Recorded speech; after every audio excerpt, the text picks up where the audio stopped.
Sawadika, good morning. Khun Chain Bunak, Chairman of the Nation Group. Khun Ekniti Mititan Prapas, Director General of the Revenue Department, Ministry of Finance. Distinguished government officials, distinguished speakers and participants. It's a great honor for me to be here today to talk about such an important topic. The road to net zero, business opportunities and challenges. So this is a very timely seminar today. The road to a climate-neutral economy and society, it's a shared ambition for Thailand and the European Union, and certainly a top priority for us. Climate is on the top of our respective political agendas, and is also one of the main work streams for cooperation between the European Union and Thailand, both at bilateral level and in multilateral fora. I would like to thank very much the thansettakij group for organizing this event and the representatives of the different agencies of the Thai government and of the private sector for their interest on climate change and their commitment in this challenging road to net zero. The climate emergency and the need of a global response will be the first topic I would like to highlight. The last report of the UN Intergovernmental Panel on Climate Change draws our attention to the seriousness of the climate emergency. The planet is currently at 1.1 degrees Celsius warming from pre-industrial level. Climate experts stress that we are talking about a last chance effort to limit the global warming to the 1.5 degrees Celsius target, beyond which damage to our climate would become irreversible. Going beyond the 1.5 degrees Celsius Paris Agreement target, the maximum acceptable limit for global warming considered by scientists would imply catastrophic consequences, including the increase of extreme heat waves, droughts, wildfires, and sea level rise. Unfortunately, over the past few months, we could already see some effects of climate change around the world. This summer, in fact, we are already experiencing some violent weather episodes in different regions. According to the World Meteorological Organization and the EU's Copernicus Earth Observation Program, the month of July was the hottest since meteorological records ever began. The average global temperature was roughly a third of a degree higher than the previous record set in 2019. In Europe, devastating wildfires in Greece and Italy have also set a European record of almost 200,000 hectares reduced to ashes, an increase of 40% from the average of the last 2 decades, which was already higher than in the past. In Asia, natural disasters and prolonged drought conditions affecting water availability and power supply threaten economic losses, notably for the most vulnerable populations. Global warming risks to particularly impact Thailand. The agricultural sector could be seriously impacted by drought and then cascade to other sectors in the supply chain. A climate crisis of such dimension requires ambitious climate action to mitigate the human activities, notably through the emission of greenhouse gases that scientists point unambiguously as the main cause for global warming. The international community has advanced in a global response to the threat of climate change by committing in the Paris Agreement to keep the global temperature increase to well below 2 degrees Celsius and pursue efforts to keep it to 1.5 degrees Celsius. It is now time to step up from commitment to concrete climate action.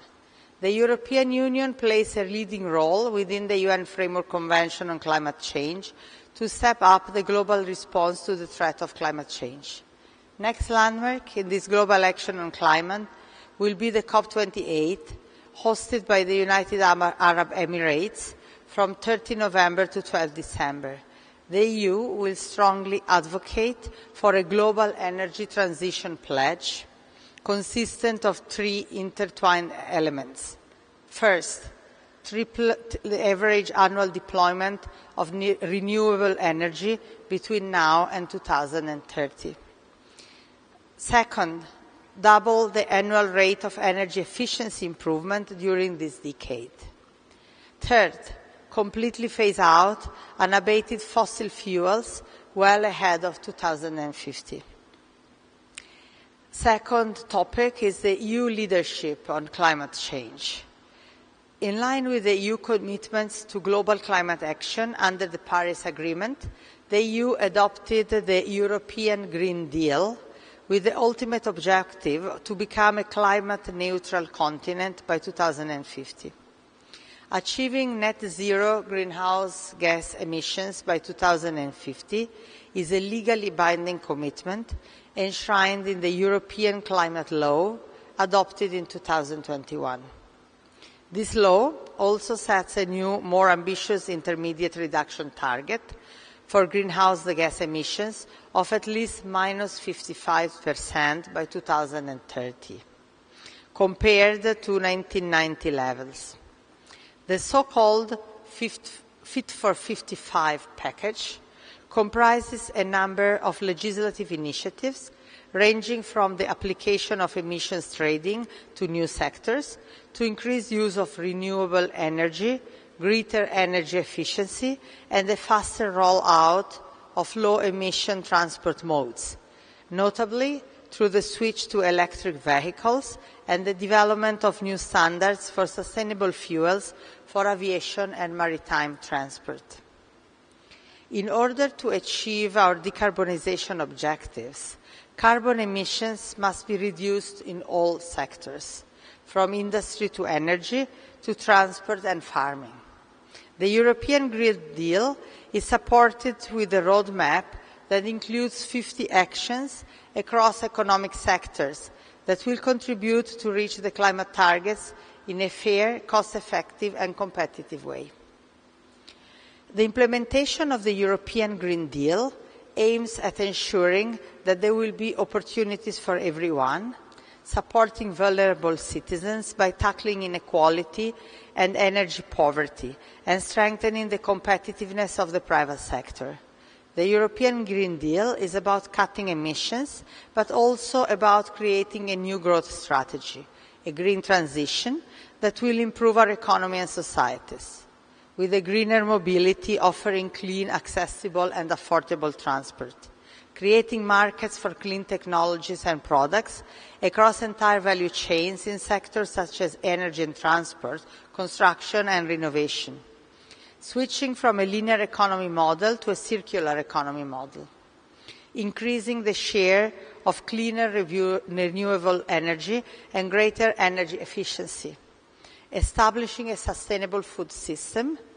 The EU farm-to-fork strategy ensures a fair, healthy and environmentally friendly food system, renovating homes and buildings that will save energy, protect against extremes of heat or cold, and tackle energy poverty. And finally, restoring nature, preserving biodiversity and enabling forests and soils to absorb and store carbon and make our environment more resilient to climate change. The EU Green Deal builds in particular on the success of the EU emissions trading scheme, the world's first and biggest carbon market that has proven a cost-efficient mechanism to reduce greenhouse gas emissions. The EU Green Deal increases the ambition of the EU emissions trading scheme, or ETS, by extending the scheme to new sectors, such as maritime transport, and reducing gradually the number of free emission allowances, putting, therefore, the focus on the most polluting sectors. In parallel, the EU is introducing the Carbon Border Adjustment Mechanism, CBAM, with the objective of addressing carbon leakage by putting a fair price on the carbon emitted during the production in third countries of carbon-intensive goods exported to the EU. At the delegation of the EU to Thailand, we are working closely with Thai authorities and with the private sector to raise awareness about the CBAM regulation. I would actually like to invite all of you who are present here today to the seminar on CBAM that we will organize on 28 September. So it will be organized by delegation of EU in cooperation with the Thailand Greenhouse Gas Management Organization and with the Ministry of Commerce of Thailand. The workshop will shed light on the functioning and coverage of CBAM, helping Thai stakeholders to comply with the upcoming requirements. While CBAM will only be phased in gradually from 2026 to 2034, the seminar will provide more details about the calculation methods and reporting obligations during the transitional period starting already in October 2023 until the end of 2025. While we are glad to be able to help Thai operators familiarize themselves with the CBAM requirements, I am also pleased to note that none of the products currently covered by CBAM, such as cement, iron and steel, aluminium, fertilizers, electricity and hydrogen, is exported in any significant quantity from Thailand to the EU, pointing to the fact that the impact of the regulation on Thai operators should be therefore minimal. Another action stemming from the EU Green Deal is the new deforestation regulation that will ensure that key commodities identified as deforestation drivers placed on the EU market or exported from the EU will no longer contribute to deforestation and forest degradation. We are also working closely with the Thai authorities to facilitate the implementation of the deforestation regulation, notably regarding rubber. Thailand is indeed the largest producer of rubber in the world, with more than 2 billion euro or 75 billion Thai baht exported to the EU market in 2022. We want to make sure that trade flows are maintained between Thailand and the EU, while biodiversity is preserved and the forests continue to be a major solution against climate change.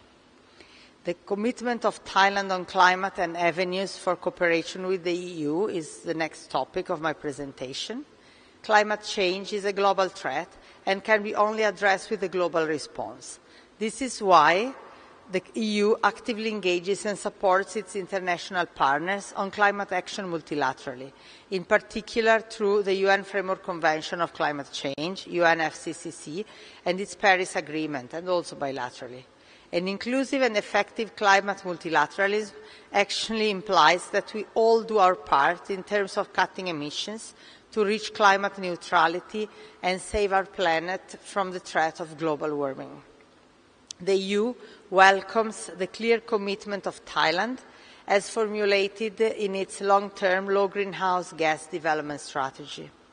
After the revision of the strategy at COP26, Thailand is now committed to reach carbon neutrality by 2050 and net zero greenhouse gas emissions by 2065. With this revision, Thailand joins the global frontrunners in the fight against climate change. Next step is crystallizing this commitment into action.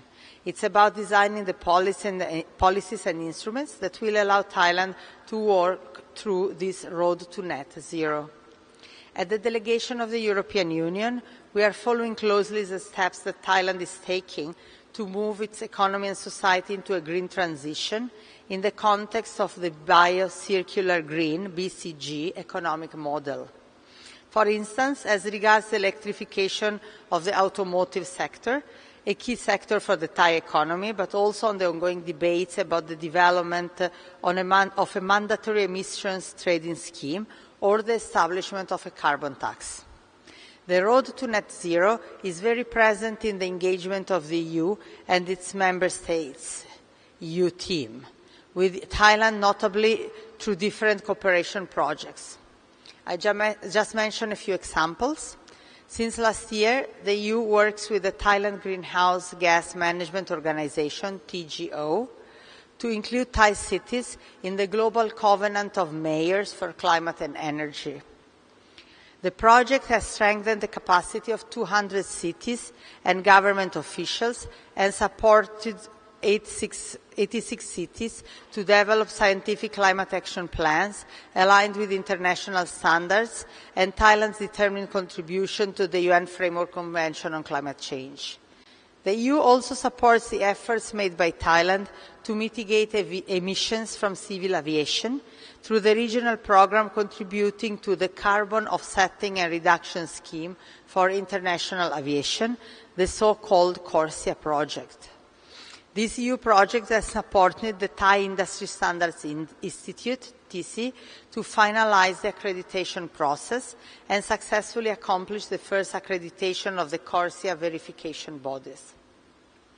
Another project is the Thai Rise NAMA. This is a joint project funded by Team Europe, Germany, with the Thai government, with the objective to transform the entire rice sector into low-emission production.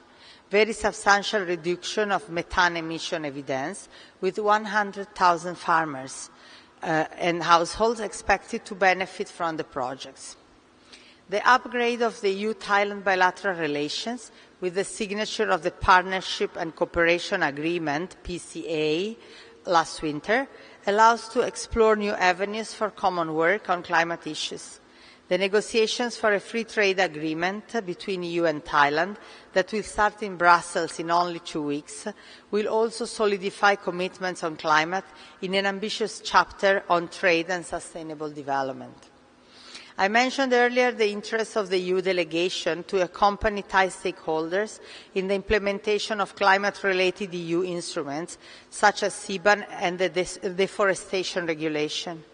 The EU experience in implementing the Emissions Trading Scheme, ETS, can also be of great value in support of the current efforts of Thailand to step up a carbon trading market. But let me also remind you that the road to net zero is not limited to carbon. Other greenhouse gases, such as methane, substantially contribute to climate change, and urgent actions should also be taken to reduce their emissions. Methane is a powerful but short-lived climate pollutant, 80 times the warming power of carbon dioxide, that accounts for about half of the net rise in global average temperature since the pre-industrial era. Rapidly reducing methane emissions from energy, agriculture, and waste can achieve near-term gains in these decades in our efforts for decisive action, and is regarded as the single most effective strategy to reach the Paris Agreement objectives. In this respect, the Global Methane Pledge represents a political commitment to substantively reduce methane emissions in the coming decade. The 30% reduction target by 2030 is a global and collective target, which does not translate into detailed national or sectorial targets. So far, more than 100 countries have joined the pledge, but Thailand is not yet part of the list. Tools are there to reduce methane emission very substantially, notably in the rice production, as showed by the EU Team NAMA Rice project in Thailand. I would therefore like to take this opportunity to reiterate the EU invitation to the Thai authorities to consider joining this global pledge. Such an action would be coherent with and complementary to the ambitious climate objectives announced by Thailand in the context of COP26. I would like to conclude my presentation by wishing you a very inspiring and fruitful discussion today. Climate change is the biggest challenge of our time, but also a great opportunity to advance into a more innovative, inclusive, and greener future for all. Thank you very much.